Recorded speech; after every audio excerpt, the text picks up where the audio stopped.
आज मैं आपको बहुत सिंपल सी बात कहूंगा। 25 लाख रुपए।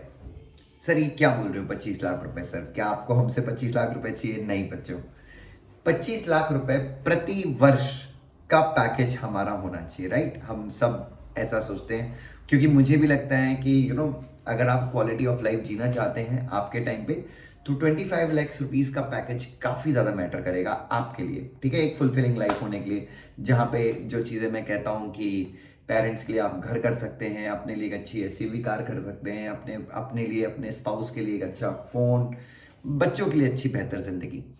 मुझे ऐसा लगता है कि देखिए, हायर साइड पे जाने की कोई लिमिट नहीं है, बट स्टिल 25 लाख का पैकेज जो है, ये हमें गेन करने का, या ये हम कैसे पाएं, इसके लिए हमारे पास एक प्रॉपर प्लानिंग होनी चाहिए बच्चों। नाउ, अब जब मैं इस प्लानिंग की बात करूं तो कई लोग ये सोचेंगे कि यार मेरी एज ज़्यादा हो गई है, कोई फ़र्क नहीं पड़ता। कई लोग बोलेंगे कि मैंने एलएलबी नहीं किया है, ठीक है, मैं उसके बारे में मैं बात करूंगा आपके साथ। कई लोग ऐसे सोचेंगे कि यार मैं 3-4 बार फेल हो चुका हूं, कोई फ़र्क नहीं पड़ता। ठीक है, सिंपल सा प्लान है कि I have to reach to a level of 25 lakh rupees का पैकेज। अब उसके लिए मुझे स्ट्रैटेजी क्या करनी चाहिए? और बच्चों, टारगेट रखेंगे, हम कोशिश करेंगे कि अगर आपने 25 साल की एज तक सीएस किया है, अगर आपने 25 की एज तक सीएस की मेंबरशिप आपके हाथ में आ गई है विद 2.5 years ऑफ आर्टिकलशिप और 1 year ऑफ आर्टिकलशिप, तो मैं मान रहा हूं कि 25 की एज तक आप सीएस बने या 24 की एज तक बने। और जिन्होंने लेट स्टार्ट किया तो वो थोड़ा सा 2-3 साल आगे कर लेंगे, जो चीजें मैं कहूंगा। बट जो जो लोग सीएस लेट स्टार्ट करते हैं उनका, या जिनका नहीं निकलता, उनको भी कैसे 25 लाख तक के पैकेज पे पहुंचते हैं, मैं इस वीडियो में काफी अच्छे से चर्चा करूंगा। सबसे पहली चीज बच्चों, तो मैं ये मानता हूं कि भाई, सबसे पहले तो आपको देखिए, आज की तारीख में ना मेरे स्टूडेंट्स के पास सारे गोल्स हैं।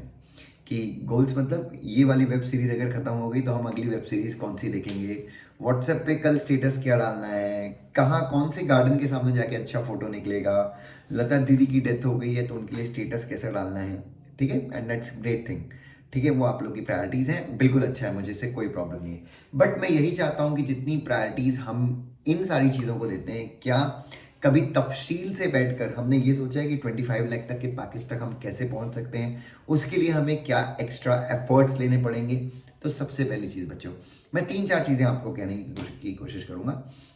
सबसे पहले तो अभी से क्लियर रखिए कि आपको जॉब करना है, आर्टिकलशिप या प्रैक्टिस में जाना है। ठीक है, क्योंकि प्रैक्टिस में आपको कंपैरेटिवली थोड़ा सा टाइम लगेगा पहुंचने में, बट प्रैक्टिस में भी आप आराम से पहुंच सकते हैं, कोई बड़ी बात नहीं, लेकिन टाइम फ्रेम थोड़ा ज़्यादा लगेगा। जॉब में पॉसिबल होता है विथ राइट स्विचेस, अगर आप सही टाइम पे स्विच करते रहे तो।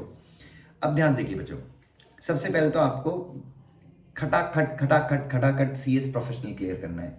ठीक है, तो मैं ये मानता हूँ कि 21 साल की एज में या 22 साल की एज में आप, या 22.5 की एज में, 23 की एज में आपने सीएस फाइनल जो है वो क्लियर कर लिया है विथ ऑल द ग्रुप्स। ठीक है, और अगर नहीं भी होता तो आप एक बार तीनों ग्रुप दीजिए, नहीं होता तो फिर आप आर्टिकलशिप शुरू कर सकते हैं। ठीक है, उसके बाद आपने 2.5 साल की आर्टिकलशिप कर ली, और 2.5 साल की आर्टिकलशिप के दौरान आपने बैचलर ऑफ लॉ एलएलबी भी कंप्लीट कर लिया। ठीक है, 25 साल के जब आप होते हैं तो आपके पास सीएस की डिग्री होती है, और आपके पास एलएलबी की डिग्री होती है, और आपका जो है this is done, what is done, आपका आर्टिकलशिप भी हो जाता है और आपका सीएस भी हो जाता है और एलएलबी भी हो जाता है।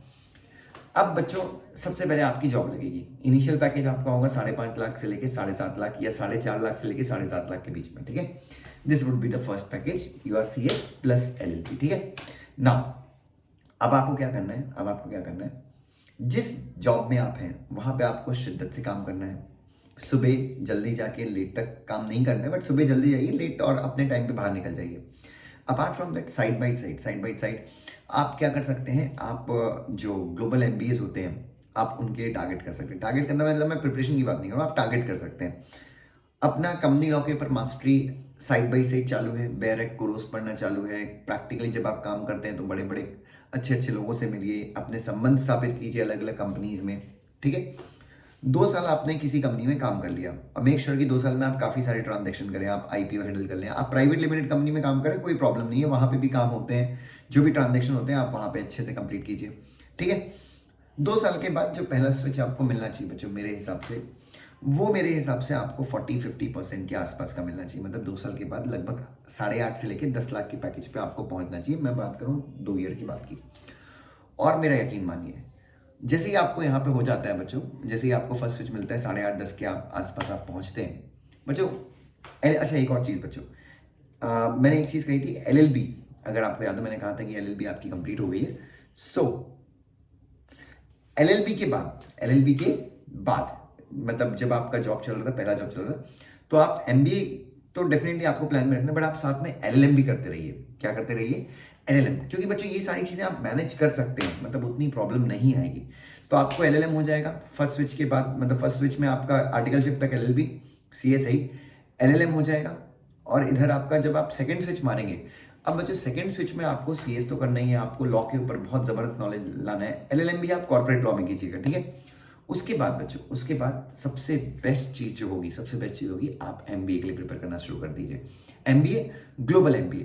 और इस केस में कोशिश कीजिए कि आप किसी बड़ी कंपनी को ज्वाइन करें, क्योंकि बड़ी कंपनी को जब आप ज्वाइन करते हैं तो आपका MBA स्पॉन्सर कर देते हैं। लेकिन आपको कंपनी ज्वाइन करने के बाद समझ में आता है कि यार मेरे MBA का तो कोई सीन बन नहीं रहा है, तो फिर कोई प्रॉब्लम नहीं है। भारत में भी एग्जीक्यूटिव MBA मिल जाते हैं बच्चों।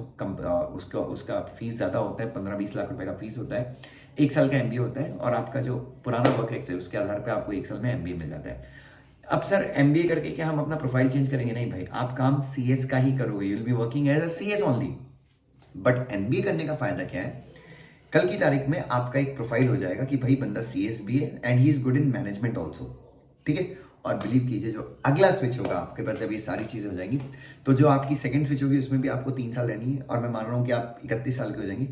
और अगला स्विच जो होगा बच्चों, वो 20 एंड अबव ही होगा, मेरा आपसे प्रॉमिस है। इस वीडियो के नीचे कई लोग कमेंट भी करेंगे कि सर ऐसा नहीं होता, आप तो मुंगेरी लाल के सपने दिखाते हैं, और ऐसा नहीं वैसा, आप सारी चीज़ें बोलेंगे। बट मैं आपको यकीन दिलाता हूँ, जो स्ट्रैटेजी मैं आपको बता रहा हूँ, मैंने कई लोगों से कंसल्ट करके बनाई है। ये स्ट्रैटेजी को फेल होना बहुत डिफिकल्ट है।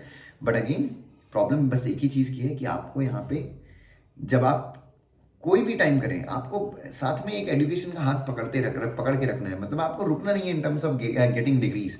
और डिग्री मतलब मैं आपको CA करने के लिए नहीं बोल रहा हूँ, मैं आपको CMA करने को नहीं बोल रहा हूँ, मैं आपको एक तो लॉ करने के लिए बोल रहा हूँ, आप मास्टर ऑफ लॉ कर लीजिए। और दूसरा सबसे इंपॉर्टेंट चीज़, क्योंकि कंपनी में जब आप CS करते हैं तो आप कंपनी के लिए CS तो है ही हैं, बट अगर आप MBA भी कर लेते हैं तो उनको लगता है कि बंदे में लीडरशिप और मैनेजमेंट की क्वालिटी है, तो आपको सब्सिडरी कंपनी का, किसी हॉलीवुड सब्सिडरी का, किसी फॉरेन सब्सिडरी का वो डायरेक्टर भी बना सकते हैं बच्चों। और यहाँ से आपके करियर में तरक्की चालू होगी। Love you so much, God bless you, I hope you found this video useful, thank you so much.